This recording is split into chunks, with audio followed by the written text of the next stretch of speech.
Olá pessoal, abençoado e seleto. Nós já estamos na quinta aula estudando o livro de Hebreus. Estudo do livro de Hebreus, aula 5, tá? Estamos estudando a palavra do Senhor, aprendendo. Estamos no mês de fevereiro, tá certo? No mês de fevereiro. Já encerramos em janeiro com a aula de Cristologia e nós estamos dando aula agora sobre o livro de Hebreus. Na última aula você pode ver aí na minha página, ou seja, aí no meu canal, no YouTube do Apóstolo Martins, que nós falamos sobre os 5 sacrifícios, os 5 holocaustos, tá certo? Nós falamos sobre os 5 holocaustos. E hoje nós iremos falar a respeito, certo? Hoje nós iremos falar a respeito da grandeza desse Deus, tá? E que Jesus também, ele está acima de todas as coisas, ele está acima dos anjos também, conforme Hebreus capítulo 1, tá? Ele está acima de todas as coisas. Ele está acima dos sacerdotes, está acima de Moisés. Jesus está acima, como eu falo, de Melquisedeque, acima dos sacerdotes. Entendeu, queridos? Então, Jesus está acima de todos esses, né, que eu estou mencionando aqui. Então, Cristo, ele foi o Cordeiro de Deus que veio e fez a expiação pelos nossos miseráveis pecados. Então coloca no seu coração que Cristo, ele é superior, tá, às revelações dos anjos, conforme Hebreus capítulo 1, ok? Vamos lá então, como sempre, caneta e caderno preparado para anotar os versículos, tá, que eu vou estar citando para vocês não perder, entendeu? Não perder nenhum ponto desta aula maravilhosa, ok? E eu fico cheio do Espírito Santo quando eu leio o livro de os Hebreus, livro de Hebreus, tá? Livro de Hebreus. Vamos lá então? Aleluia, glórias a Deus.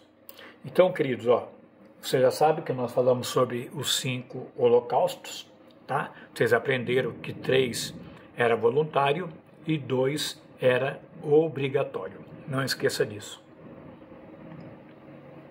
Dá uma aguinha aqui para a garganta, né? Para Deus ajudar, é claro, né? Sem Deus nada podemos fazer.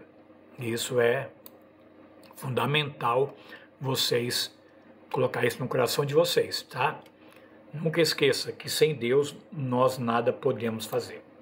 Tá ok, queridos? Então vamos lá então em nome de Jesus, tá? Vamos lá. Já pegou a caneta? Já pegou o caderninho? Claro que sim. Qualquer coisa vocês podem estar fazendo o quê? Voltando para trás. Tá? Volta o vídeo para trás e vocês podem estar anotando os versículos. E a aula passada, todas as aulas estão aí no meu canal aí, no canal do YouTube do Apóstolo Martins. No capítulo 1, o escritor de Hebreus, ele revela que Deus proveu uma revelação especial e superior àquela que dera no Antigo Testamento, através dos seus profetas e dos seus anjos. A revelação divina, trazida por Jesus Cristo, é superior, visto ser completa em si mesma, enquanto que aquela era uma revelação parcial e cujo o cumprimento se daria na pessoa e obra do próprio Cristo. Ok? Aleluia! Glórias a Deus! Então, sem dúvida, foi uma das causas dos judeus do primeiro século rejeitarem a Jesus e a sua revelação, e que a sua aparência comum identificava melhor com o homem do que com os anjos. Desse modo, até os hebreus cristãos chegaram a duvidar se o humilde carpinteiro de Nazaré era realmente o soberano do universo. Foi essa dúvida que ensejou a Epístola aos Hebreus a enfatizar a superioridade de Jesus Cristo, tá? Mostrando-o como Deus e cujos anos não têm fim, aquele que temporariamente renunciou seu trono e fez-se um pouco menor do que os anjos para interceder pelo pecador. Aleluia, glórias a Deus. Verdade como estas devem ser aplicadas à nossa vida. Verdade como esta deve ser aplicada em nossa vida. Tá certo, querido? Por quê? Para que conservemos a grandeza da nossa salvação, sempre em mente, e que a nossa redenção é fato inseparável da manifestação de Deus e na pessoa do seu Filho, o qual foi feito sumo sacerdote. O autor é príncipe da nossa salvação. E é mais ainda, Cristo continua sendo o nosso advogado, junto ao trono do Pai. Desse modo, ele não apenas nos salvou, ele também nos ajuda a triunfar sobre as tentações. Entendeu? Aleluia. Então, vamos caminhar nesta visão, tá? No capítulo 1 de aos Hebreus, se divide em duas partes. A primeira, do versículo 1 ao 4, diz que no passado Deus falou ao seu povo de diferentes maneiras, como, por exemplo, através dos profetas e também dos anjos. Mas agora nos fala diretamente por intermédio de seu Filho. A segunda parte, do versículo 5 ao 14, confirma o que antes foi dito. E para provar isto, o autor cita o Antigo Testamento. Entendeu? Lembra que eu falei numa das nossas aulas que o Antigo Testamento é uma árvore frondosa onde reposa o Novo Testamento? Então, o Antigo Testamento é a sombra, tá, do Novo. Entendeu? Então, ao citar as profecias do Antigo Testamento, o autor da Epístola aos Hebreus prova que Cristo é incomparavelmente superior aos profetas e aos anjos, o que faz portador de uma revelação superior, tá? Aí no capítulo 2, tá? Você pode anotar aí, capítulo 2 de Hebreus, começa com uma admoestação a respeito da negligência para com a revelação divina em Cristo. Esta admoestação, ela é apoiada por outra citação do Antigo Testamento. Por exemplo, o Salmo 8, versículo 4 e 6. Anote aí, Salmo 8, versículo 4 a 6. Essa citação dos Salmos mostra porque era necessário que Cristo, ainda que temporariamente, se fizesse menor do que os anjos, tá? Conforme versículo 2:9. Segundo o autor da epístola, isto se deu como meio dele mesmo, de nos livrar da morte e nos fazer parte da família de Deus. Tá? 2:10 a 18. Então, a primeira divisão, tá? A doutrina, tá? Que é a comparação com os anjos, capítulo 1. Então, aí vem, tá? A advertência no capítulo 2, tá? Capítulo 2, versículo 1 a 4. Aí vem a advertência: não negligencieis a salvação. Aí vem o estímulo: somos parte da família de Deus. Aleluia! Oh, glória a Deus! Entendeu, meus queridos? Então, olha, a igreja que há, grande sofrimento, entendeu? E perseguição por parte das autoridades do Império Romano e do próprio judeus, fiéis às tradições judaicas, agora sofria um outro tipo de perseguição, a igreja estava sofrendo uma espécie de coação por parte dos judeus, fiéis às leis de Moisés, sendo levada quase que ao limite da apostasia. Vamos estudar, tá, sobre seitas e heresias em breve, tá ok? Então, eles quase se apostataram da fé. E como realmente aconteceu, muitos apostataram da fé. E hoje também, no século XXI, estamos vendo muitas pessoas que já se apostataram da fé, tá ok? Então, a ausência de um profundo conhecimento da revelação de Jesus Cristo é a pressão judaizante e dos judeus tradicionais, quase os leva a apostatarem da fé, entendeu? Eu fico observando hoje algumas igrejas que querem tornar a igreja de Cristo judaizante. Nós somos judeus pela fé, tá? Mas a igreja, ela é o corpo de Cristo, não tem nada a ver com o judaísmo. Então, a igreja, tá, que adota alguns ensinamentos judaicos, entendeu? E rituais judaicos, tá fora da palavra de Deus. Eu vou dar um exemplo para vocês, ó. Vocês estão vendo aqui o nome do meu ministério: Igreja Apostólica Tabernáculo Divino, Ministério e Missão Mundial.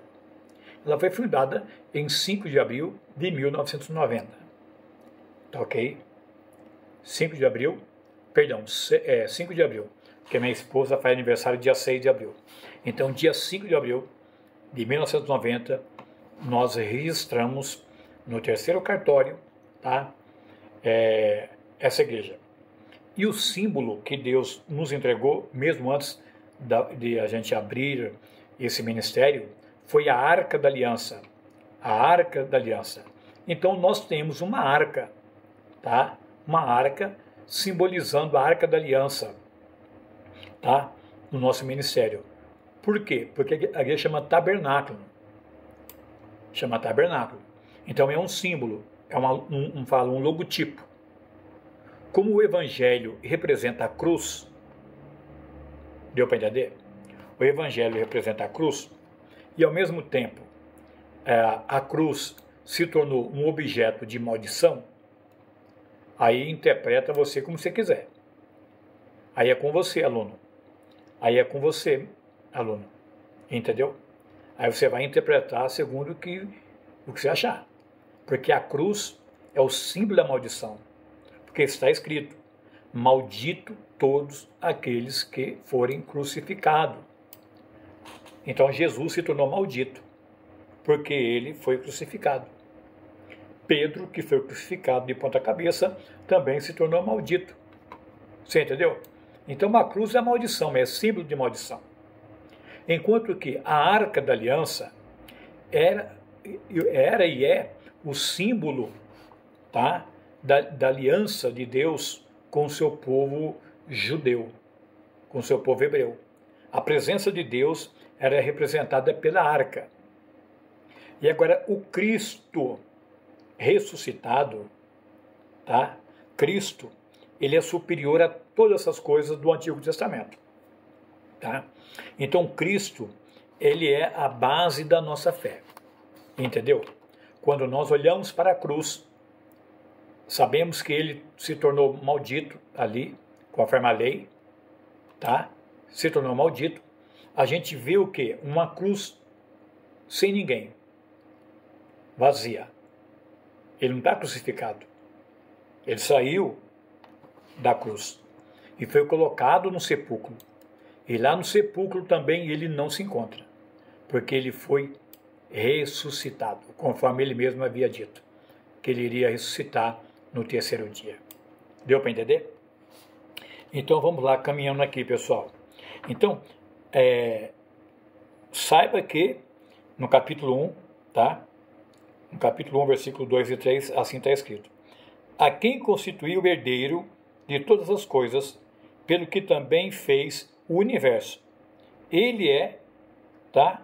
Que é o resplendor da glória e a expressão exata do seu ser, sustentando todas as coisas pela palavra do seu poder. Olha que coisa linda, hein?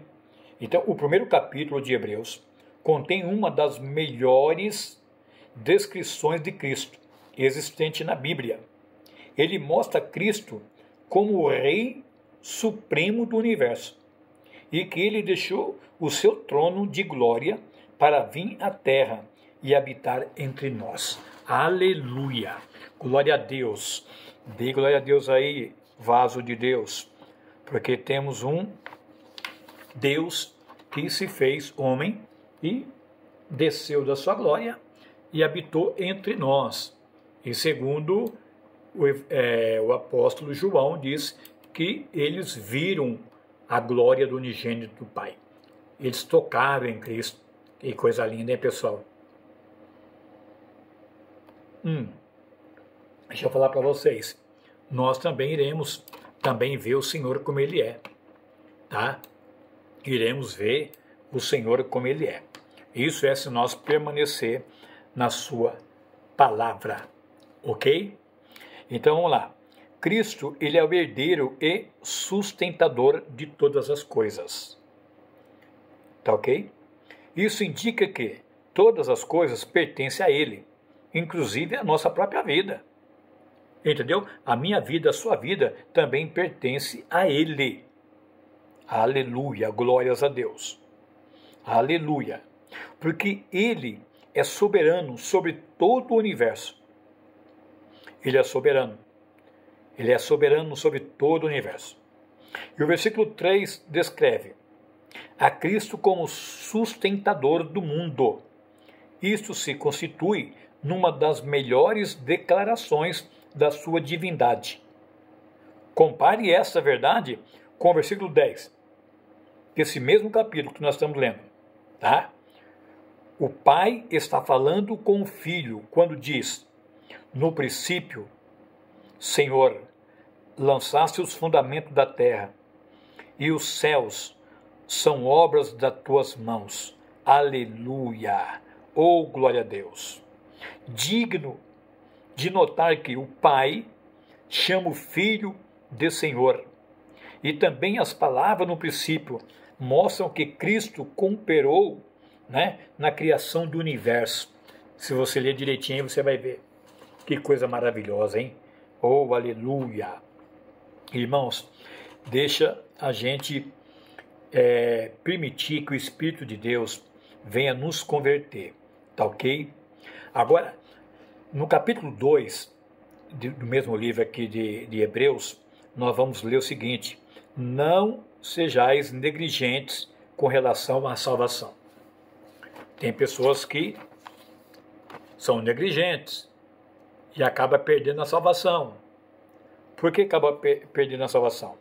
Porque eu já mostrei a preocupação, tá, do autor do livro de Hebreus de fixar na mente dos seus leitores o fato de que a revelação trazida por Jesus Cristo é superior àquela que foi comunicada pelos anjos e profeta. Mas o autor, ou seja, o escritor aqui, ele vai mais além e adverte os seus leitores. E esse perigo é de reduzir a uma coisa comum: a salvação que Deus oferece mediante a revelação dada através do seu Filho Jesus. A palavra traduzida por desviar poderia ser melhor traduzida por flutuar. A ideia é de um barco à deriva, longe do porto, por descuido da sua tribulação. Tripulação, não é tribulação, é tripulação, tá ok? E da mesma maneira, essa é o desprezo, a revelação que Deus nos comunica através do seu Filho, Jesus Cristo. Pode se constituir causa de esterilidade espiritual e até perca da comunhão com o Senhor. E no capítulo 6, o escritor da Epístola aos Hebreus compara a nossa fé em Cristo a uma âncora para a nossa alma. Versículo 16, 6:16 de Hebreus. Ele diz que devemos lançar a âncora da fé, de maneira a não nos mover a respeito daquilo em que cremos, em que pomos a nossa fé. Hebreus 2:1 diz o seguinte: importa que nós apeguemos com mais firmeza as verdades ouvidas, para que delas jamais nos desviemos. O perigo que você corre, o perigo que você corre, o perigo que eu corro, o perigo que todos nós corremos, tá? Sabe qual é? É o perigo de rejeitar a revelação divina. O perigo de rejeitar a revelação divina. Isso é um perigo muito grande. Então, tenha cuidado para você não rejeitar a revelação divina. As penas sofridas por aqueles que desobedeciam às leis do Antigo Testamento são de pequena monta, quanto comparadas com as sofridas por aqueles que rejeitam os favores da revelação divina, trazida por Jesus Cristo. A violação das leis do Antigo Testamento muitas vezes resultava em morte física, mas a rejeição da revelação de Cristo resultará em morte espiritual. Você entendeu? Na antiga aliança, quem rejeitava a lei do Senhor era apedrejado e era morto. Agora, na graça, aqueles que rejeitam a Cristo, eles acabam morrendo espiritualmente, que é pior do que a morte física, porque é a separação total, tá, de Deus. Então, o escritor de Hebreus, aqui no capítulo 2, que nós estamos estudando, versículo 2 ao 4, ele fala o seguinte: se, pois, se tornou firme a palavra falada por meio dos anjos, e todo o pecado, tá, ou desobediência, recebeu justo castigo, como escaparemos nós, se negligenciamos tão grande salvação, a qual, tendo sido anunciada inicialmente pelo Senhor, foi-nos depois confirmada pelo que a ouviram, dando Deus testemunho juntamente com eles, e por seguir, ou seja, dando Deus testemunho juntamente com eles. Agora, com prodígios e vários milagres, e por distribuições do Espírito Santo, segundo a sua vontade. Hebreus 2, 2 a 4. Agora, deixa eu me reportar um pouquinho aqui, nesse versículo aqui 2, capítulo 2 de Hebreus, versículo 2 a 4, tá? Me trouxe na minha mente aqui agora, sabe o quê? A mensagem do Billy Graham, tá? Quando ele fala a respeito desse versículo, ele prega nesse versículo aqui, tá? O Billy Graham, glória a Deus, aleluia, um dos maiores pregadores, juntamente com Rex, juntamente com o maior evangelista de todos os tempos, tá? Jimmy Swaggart. Eu gosto de falar isso, pessoal, que é para você ter base de pregadores que realmente abalaram o século XX. Abalaram o século XX. Nós estamos no século XXI, pessoal. Nós estamos no século XXI. Esses homens abalaram o século XX com o poder do Evangelho, pregando, arrastando multidões para Cristo. E hoje, no século XXI, eu não vejo mais nenhum evangelista, tá, com a mesma unção que esses homens que eu mencionei aqui tinham, tá? Entendeu? E eu falo para vocês, é uma coisa que nós temos que rever os nossos conceitos, como é que anda a Igreja de Cristo. Uma das irmãs que ora por mim pela bispa, que é a nossa intercessora, ela colocou assim o seguinte, que igreja que só prega mel vai juntar uma colmeia. Entendeu? Mas Cristo não fundou uma colmeia. Cristo é pastor de um rebanho de ovelhas. Olha que coisa linda, hein? É verdade, porque tem igreja que só prega mel. Aí vai ter o quê? Crentes abelha, que só faz colmeia. Entendeu? Aí fica uma igreja de colmeia, que só produz mel. Mas Cristo não nos ensinou dessa forma. Ele nos ensinou a palavra de Deus. Então, olha o perigo de você rejeitar a revelação de Deus, hein? Deus fala que você pode perder a sua salvação e ser lançado no fogo do inferno. E não adianta culpar a igreja não, viu? Não adianta culpar o pastor, nada disso. Porque você está sendo advertido. Você está sendo advertida. Por quem? Pelo próprio Deus.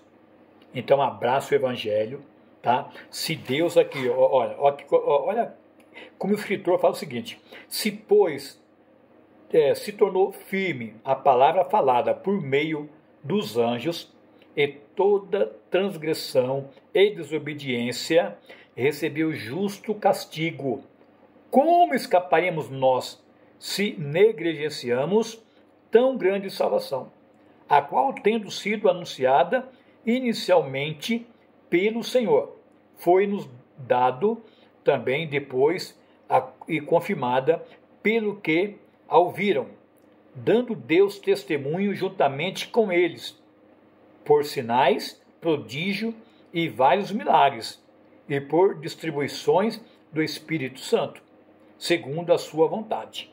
Então, você acha que Deus vai poupar eu e você? Se a gente negar a nossa fé? Largar a igreja para ir para o mundo? Olha o resultado de Michael Jackson. Olha o resultado de Elvis Presley. Morreram, perderam a salvação. E não vem dizer para mim que, não, se arrependeu. Mas você acha que a gente vai estudar aqui, pisaram no sangue. E quando a pessoa faz isso, não tem mais salvação não, pessoal. Deus não tem o culpado por inocente não. Eu vou chegar lá. Tenha paciência que eu vou chegar lá. Então quem faz isso não tem salvação não. Não adianta querer vir passar pano, tá? Pregadores aí que querem passar pano, entendeu? Que não tem nada disso não. A Bíblia é bem clara. Deus adverte.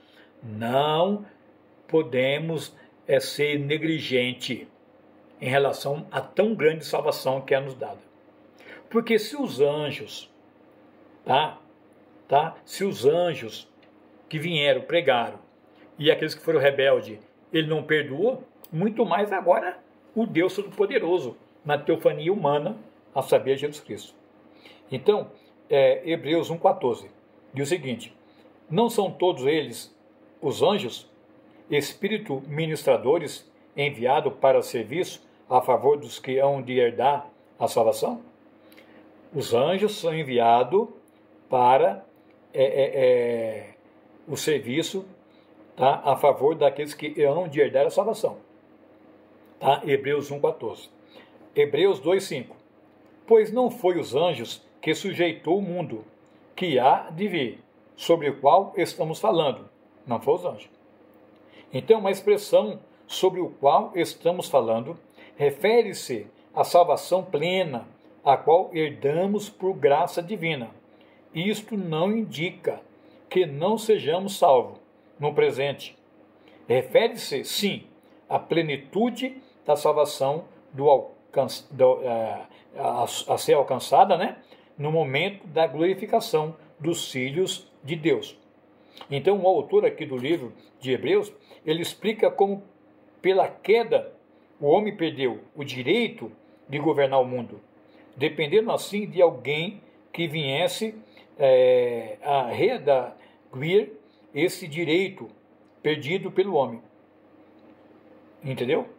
Por isso veio Jesus, com o propósito de salvar-nos e fazer-nos parte da família de Deus, e nos dá o direito de reinar com ele sobre o mundo vindouro. Isso você pode verificar. Aí, anote no seu caderninho aí, 2 Timóteo 2:12 e Apocalipse 20, versículo 6. Entendeu? Então, cuidado para você não perder a salvação. Se os anjos não poupou ninguém que desobedeceram, a ordem de Deus, porque os anjos vêm com a missão dada por Deus. Entendeu? E o próprio Deus fala para Moisés, que o anjo que ia diante do povo não iria perdoar o povo, não. Se o povo pecasse, o anjo ia matar mesmo. E como matou. Então cuidado para você não perder a sua salvação, tá? Ah, apóstolo, mas eu estou desviado, eu parei na fé. Olha, se você não blasfemou contra Deus, se você não fez coisas, né, terríveis, que veio macular, tá, o nome de Jesus, ainda há uma chance para você se arrepender e abandonar desse pecado desgraçado que corrói a tua vida e tu vir para os braços de Jesus. Porque Jesus não tem prazer que ninguém se perca, mas que todo venha a se salvar. Então abandone esse miserável pecado, tá? Ah, mas eu não consigo, a minha carne é fraca, mas o espírito é forte. Que conversa fiada é essa? Tá? A carne é fraca, mas o espírito é forte. José era jovem e José era robusto, bonito, forte, cheio de vitalidade. Mas, no entanto, ele resistiu à mulher de Potifar. Daniel, Azarias, Ananias e Misael, todos aqueles 4 jovens também eram jovens cheios do Espírito de Deus, tá? E eram jovens que não cometeram pecado algum. Agora, por que você acha que você não tem condições? É só você tomar vergonha, desculpa a expressão, né? É só você tomar um pouquinho de vergonha na cara e fugir da aparência do mal. Mas aí tu fica aí no TikTok, vendo essas coisas terríveis aí. Aí tu fica aí no Kawaii. Aí tu fica aí em todas as redes sociais aí, né? Vendo essas imundícias aí. A tua mente vai ficar poluída, vai ficar aí poluída a tua mente. E aí você começa a se desviar da palavra de Deus. E aí, meu filho, não tem mais jeito. Uma vez que você pecar contra Deus e pisar no sangue de Cristo, não existirá mais, sabe o quê? Expiação pelo teu pecado. Mas haverá o quê? Um tormento da parte de Deus. Tá ok? Então, não negligencie a salvação. Tá ok? Porque se você fazer isso, você pode ser lançado no fogo do inferno. Então, só para concluir aqui a aula de hoje, então a história registra os nomes de famosos reis, imperadores, como os faraós, os Herodes, os Césares e tantos outros homens que surgiram, passaram, porém Cristo não é um personagem temporário. Ele é o Rei dos Reis e Senhor dos Senhores, aquele que foi constituído rei para sempre e cujo trono jamais será removido para dar lugar a qualquer um outro soberano. Hebreu diz que a terra será totalmente devastada e depois renovada, enquanto que o trono da majestade de Cristo permanecerá inabalável. Note que o universo é comparado a um traje que envelhece, pelo que deve ser mudado constantemente. Cristo é muito mais excelente que o próprio universo, assim como o alfaiate é mais elevado do que a roupa que ele faz. E deste modo, ainda que o universo possa ser extinto, Cristo e o seu trono subsistirão por toda a eternidade. Então, pense bem. Ou tu, volta para Jesus, larga esse miserável pecado aí, tá? Porque muitos estão se enveredando para o caminho errado, tá certo? Então, Hebreus, capítulo 2, nos adverte a respeito do perigo de a gente rejeitar a revelação de Deus. Não rejeite, tá? Não rejeite, ok? Deus abençoe. Ficou um pouco longo hoje o áudio aqui, né, da nossa aula, mas Deus sabe de todas as coisas. Portanto, hoje é a 5ª aula, tá? Querendo Deus, amanhã a 6ª aula, e assim nós iremos romper os 27 dias do mês de fevereiro de os 28 dias de fevereiro, perdão, 28 dias de fevereiro de 2023. Oremos e fiquemos firmes até a volta de Jesus. Ele pode vir buscar a sua igreja a qualquer momento. Tá ok? Deus os abençoe, Deus os guarde. E até a próxima aula, querendo o nosso Deus. Com o sincero Shalom Adonai, o seu irmão em Cristo, Apóstolo Martins e Bispa Roseli. Shalom, shalom, shalom, shalom.